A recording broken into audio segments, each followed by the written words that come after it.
নমস্কার, good morning, welcome back to my channel. তো আপনারা সবাই কেমন আছেন? আশা করি সবাই খুব ভালো আছেন। তো আজকে একটা নতুন ব্লগে আমি আপনাদের সবাইকে স্বাগত জানাই। এখানে সকালবেলাতে মনিকে তোলা নিয়ে এখন যুদ্ধ চলছে। ওকে তোলাটা ভীষণ মুশকিল। যখন ঘুমাবে না তো ঘুমাবে না, আর যদি সকালবেলায় দেরি করে উঠুক যাই উঠুক, আজকে জন্মাষ্টমী বলে তো স্কুল ছুটি আছে, সেই জন্য আজকে সকালবেলায় ঘুম থেকে উঠতে চাইছে না। তো মেঘা আর আমি মিলে এখন যুদ্ধ করে ওকে তুলছি। আমার এখনো স্নান টান পুজো টুজো কিচ্ছু হয়নি, রান্না বান্না। ওকে তুলি, ও উঠে এখন পড়তে বসুক। আসলে ও একটু রাত জেগে পড়ে, তো সেই জন্য সকালবেলাটা ও একদম উঠতে চায় না। আর মেঘা যেহেতু রাত জেগে পড়তে পারে না, ওর মাথা ব্যথা করে, মাইগ্রেন আছে, তো সেই জন্য মেঘা রাত্রে ভালোভাবে প্রপার ঘুমায়, ভোর থেকে উঠে ও পড়তে বসে। তো এই যে এখন কীভাবে ওকে, আসলে বাড়ির ছোটো তো সবাই না, ওকে একটু বেশি আদর দেয়, ও একটু বেশি আদর পায়। মেঘার আজকে সকাল থেকে অনেকগুলো টিউশন আছে, তো ওকে আগে তুলে দিই, দিয়ে তারপরে রান্না বান্না এসব করব। আগে ওদিকে তো খেতে দিই। আজকে সকালে টিফিনেতে দেবো একটুখানি দুধ পিডিয়াশিওর আর একটুখানি কেক দেবো।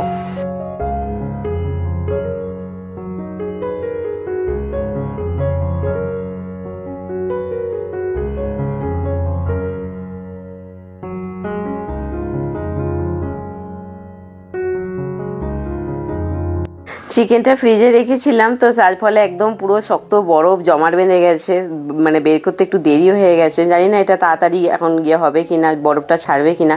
তো একটুখানি খুলে এই যে জল দিয়ে ধোয়ার চেষ্টা করছি। আমি ধুয়েই রেখেছিলাম, কিন্তু বরফ তো ছাড়ছে না, আর একটু টাইম লাগবে। মেঘার এদিকে স্নান টান হয়ে গেছে, ও রেডি। আমি এরপরে রেডি হয়ে তারপরে ওকে টিউশন দিয়ে এসে স্নান টান আমি এগুলো করবো। এখন এই যে মেঘাকে নিয়ে বেরিয়ে পড়েছি, ওকে টিউশনিতে ঢুকাবো, ঢুকিয়ে তারপর বাড়িতে এসে কাজকর্ম আছে।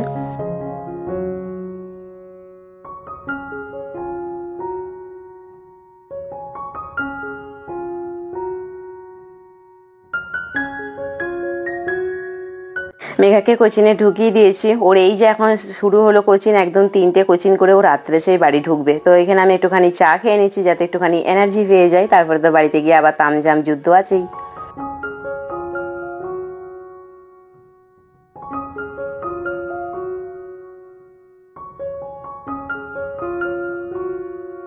আমারও খাওয়া দাওয়া হয়নি, তো আমি ভাবলাম কি আগে রান্নাটা করে নিই। তো সেই জন্য এখানে ওই যে নুনের প্যাকেট নুন ঢালতে গিয়ে তাড়াহুড়ো করে পড়ে গেছে, আমি তাড়াহুড়ো করছি।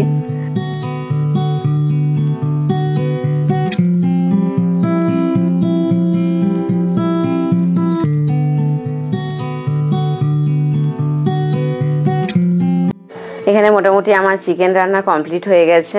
তো মনি ওখানে দেখছি ঘুম থেকে উঠে এখন পড়তে বসে গেছে। বললো মা, আমার মাথাটা একটুখানি তেল মালিশ করে দাও, কারণ যেদিন যেদিন স্কুল ছুটি থাকে না, সেই দিনই শুধু তেল মালিশ করতে সময় হয়। এছাড়া তো প্রতিদিনই স্কুল থাকে, ওই শুধুই শ্যাম্পু করে নেয়, তো তেল ফেল দেওয়া হয় না মাথাতে সেইভাবে। তো আমি বললাম ঠিক আছে, আমি তেল মালিশ করে দিচ্ছি, 1 ঘন্টা রেখে তারপর তুই শ্যাম্পু করে আসবি। বিকেল থেকে এখন আবার মেঘা তো ওখানে কোচিং চলছেই, তার মাঝখানে মরিরও টিউশন অ্যাটেন্ড করাতে হবে আমাকে। এই যে এখানে তেল মালিশ করতে চলে এসেছি। ও তেল ব্যবহার করে সীসা হেয়ার অয়েল, তাও সীসার দুটো পাওয়া যায়, একটা রেড আর একটা হচ্ছে এই গ্রিন কালারটা। তো ও গ্রিন কালারটা ইউজ করে।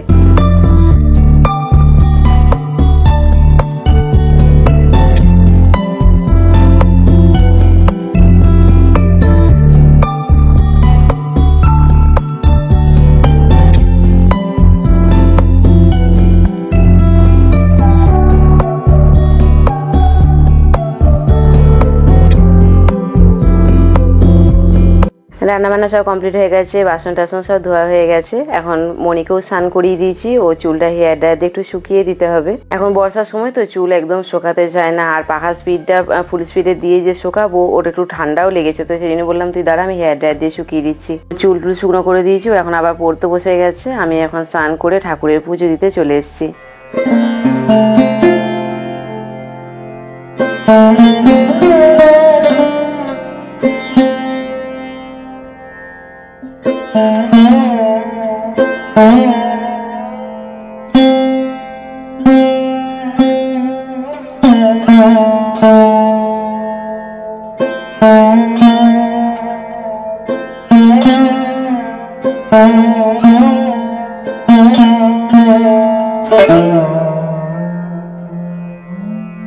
পুজো কমপ্লিট হয়ে গেছে, তো আমি এবার একটুখানি গ্রিন টি খেয়ে নিচ্ছি। আমার চায়ের নেশা একটু আছে, আপনারা বলতে পারেন।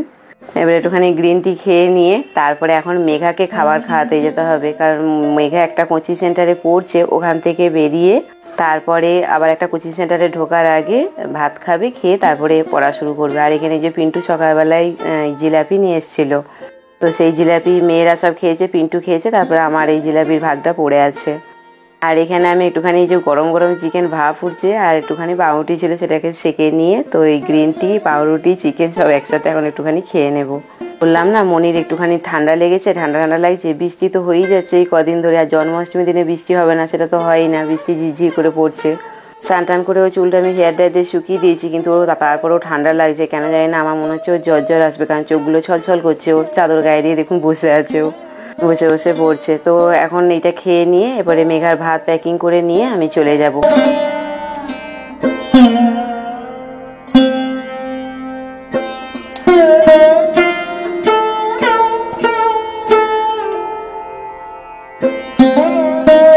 সকাল থেকে তো দৌড়াদৌড়ি চলছে, কিন্তু তার মাঝখানে আমি ওষুধ খেতে আজকে সকালে ভুলে গেছি। তো মনি বললো, মা তুমি ওষুধ খেয়েছো তোমার মাইগ্রেন? আমি বলছি, মা আমি তো ভুলে গেছি।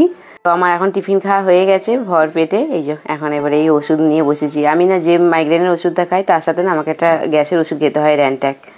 গ্যাসের ওষুধটা খাওয়ার আধা ঘন্টা পরে তারপরে মাইগ্রেনের ওষুধটা খাই, কিন্তু আজকে আমার শুধু সব ভুলভাল হয়ে গেছে, খাইনি ওষুধ। তো সেই জন্য দুটো ওষুধই আমি একসাথেই খেয়ে নিলাম।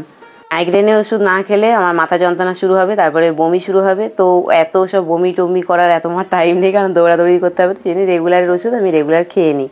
মেঘারও মাইগ্রেন আছে, তো ওকে রেগুলার ওষুধ খেতে হয় না, ও পর্যাপ্ত পরিমাণে ঘুমায়। তো সেই জন্য মাঝে মধ্যে ব্যথা হয়, মাঝে মধ্যে ঠিক হয়ে যায়। আর এখানে মনি আমাকে এত হাম্পি দিচ্ছে, পাপি দিচ্ছে, তার একটা কারণ আছে। কি বলুন তো, এগুলো ঘুষ হিসেবে আমাকে দিচ্ছে। সেটা হচ্ছে, দাঁড়ান ধৈর্য ধরুন দেখাচ্ছি কি কারণে এত মাকে মানে পাপ্পি দিচ্ছিল। তার কারণ হচ্ছে এই দুটো মাত্র চকলেটের জন্য। আহারে জন্যই বলে বাচ্চা মেয়ে দুটো চকলেট পাবে, তার জন্য মাকে এত ঘুষ হিসেবে পাপ্পি দিচ্ছিল।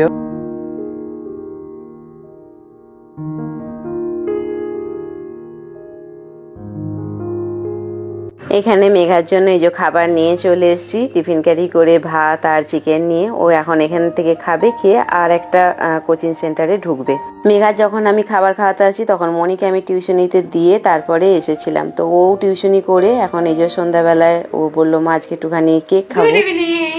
সারাদিন মেয়েদের কথা বলা শুরু করলাম, হ্যাঁ করে শুয়ে গেল। চা খাবি? আর এই পাগলিটা আমার প্যান্টটা পড়েছে, সব শুকাচ্ছে না, তো কি করবো, কাপড় জামা কিচ্ছু শুকায়নি। যে জন্য আমি বললাম আমি কি পরবো, আমি যদি আমারটাই পরে নেই। আর ও এখন মোটামুটি আমার মধ্যে লম্বা হয়ে গেছে, আর একটু বাড়তে হবে। দেখি দেখি দেখি দেখি দেখি, তোমারই তো হাইটে কোথায় আমার, দেখুন তো একটুখানি। আচ্ছা শোল্ডার ম্যাচ করো। কি আমার তোমার থেকে বরং উঁচু লাগছে, কিন্তু মাথাটা নিচু লাগছে। না এখন মনি আর আমি সব টিউশন ফিউশন হয়ে গেছে। মেয়েটা আমার মুখটা তো শুকিয়ে গেছে, হাত বেলি পরীক্ষা, সারা জেগে জেগে পড়ছে।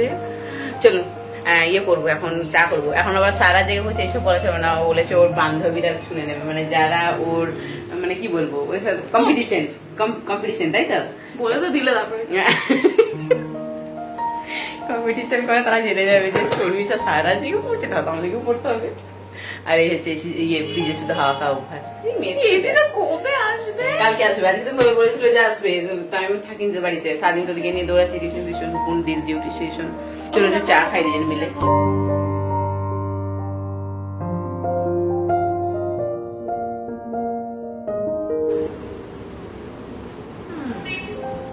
মনির জন্য এই ছোট ছোট শাক, ছোটবেলা, আর এটা আমার জন্য। আর হ্যাঁ, তার সাথে আধখানা পাউরুটি আছে, সেকে নিয়ে এসছি।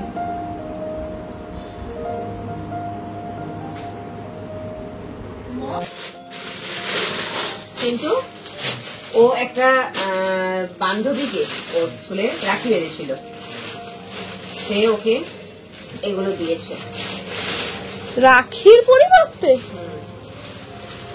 ও খেয়েছি কিন্তু অলরেডি। আবার সেই সেম হয়েছিল কদিন আগে, আবার সেম এখান থেকেও খেয়ে নিয়েছো একটা। এখান থেকে একটা খেয়ে নিয়েছি, কেক খাওয়া হয়ে গেছে। এতগুলো আবার গিফট স্কুলে। এবার আমি বললাম কি সেই দাদাটা যে দাদাটা কম্পিউটার ক্লাসে ছিল যে ওকে সে দিয়েছিল খাবারগুলো, আমি কি সে দিয়েছি তোকে, আমার মাথায় হাত দিয়ে বলতি, বলছি না আমার সেই দাদাটা আর আসছে না। আমি যখন স্কুল সেন্টারে সেই ছেলেটা আসছে না, ছেড়ে দিয়েছে সেন্টার। তাহলে আমি প্রথমে ওকে জিজ্ঞাসা করি সেই দাদা তোকে আবার দিয়ে গেছে। আবার এগুলো ও বললো না আমাকে স্কুলে ওর বান্ধবী দিয়েছে। আমি ফোন নাম্বারটা চাইলাম, ফোন নাম্বার বলছে আমার কাছে নেই। আমি কালকে ফোন নাম্বারটা নিয়ে আসবো। কাকে বলবো? ম্যাডামের সাথে কথা বলবো, হেডমিসের সাথে। হেডমিস মা অত অ্যাভেলেবল থাকে না। হেডমিসে যাও যারা সরকারি দায়িত্বে বলবো মেয়েকে প্রায় কিছুদিন আগে এতগুলো চাকরি না, ওটা তো গ্লোবাল আইকিউ, এটা স্কুলের। যেভাবে হতে এত কি করে পাচ্ছে, যখন পাচ্ছে একেবারে ডাবা ডাবা ডাবা ডাবা প্যাকেটে করে এনে এতটা ডাবা ডাবা এটা রাখি গিফট হিসেবে দিয়েছে। এখন আর কিছু বলো না, এবার নেক্সট টাইম থেকে নেক্সট টাইম যদি কারণ ছাড়া দেয় তখন তুমি বলবে। দুদিন ছাড়াই আমাদের ঘরে শুধু মনির এত খাবার আসছে। মনি তোকে সত্যি খুব ভালোবাসে, ও বলছে আমাকে সবাই ভালোবাসে খুব, তাই আমাকে দিচ্ছে। কথাটা তো ঠিকই, ও সবার কথা শুনে, কথা মানে কি ভালো পড়াশোনা করে, যে যাকে বলে হেল্প করে। বাবা বাবা দেখছি প্রশংসা এবারে পঞ্চম তো দিচ্ছে, টিচাররাও তো ওকে ক্যাডবেরি দেয়। এটা কোনো স্টুডেন্ট পেয়েছে কিনা, মানে আমার পয়সা পড়ে যাচ্ছে।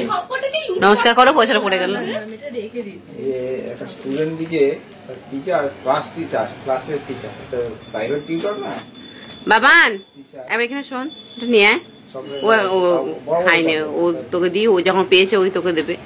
ও সাপ্তাহ সবগুলো নিয়ে চলে যাচ্ছে, দেখছি এরা কথা বলাই ব্যস্ত।